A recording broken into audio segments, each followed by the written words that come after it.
saya Cikgu Nur Fazlin Azida binti Salam. Dan saya Nuridayi binti Hamzah. Okey, latar belakang projek kami guru dari SMK Gombak Setia. Sekolah kami adalah sekolah bandar dengan majoriti muridnya adalah daripada B40. Pencapaian sains sederhana sahaja.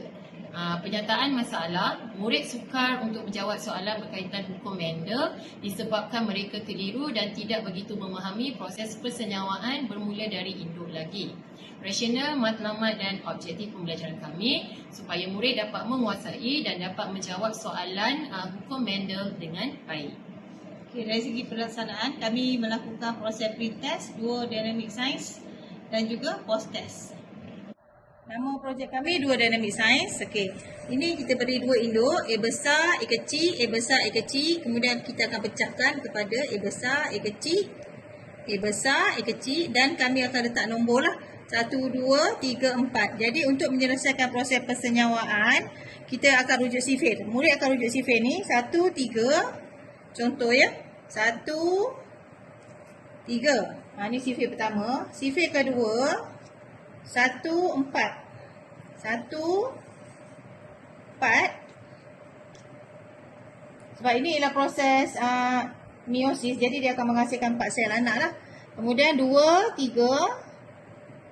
2. Tali ni akan bergerak. 2 ke 3. Kemudian akhir sekali sifir 2, 4. Jadi akan terhasil 4 sel anak. A besar, A besar. Kita akan tunjuk lah A besar, A besar. Yang ini tali dia A besar, A kecil. Kemudian sifir 3, 2, 3. A besar, A kecil. Dan akhir sekali A besar, A besar. Okey, pengawalan dan pemantauan projek ini kami melakukan maklum balas murid melalui Google Form mengenai keberkesanan Duo Dynamic Science. Kemudian penilaian projek, kami telah menyertai pertandingan kajian tindakan peringkat daerah Gombak dan mendapat pencapaian emas di peringkat daerah Gombak. Dan yang terakhir adalah impak menunjukkan keputusan ujian post-test jauh lebih baik berbanding ujian pre-test. Itu sahaja, terima kasih.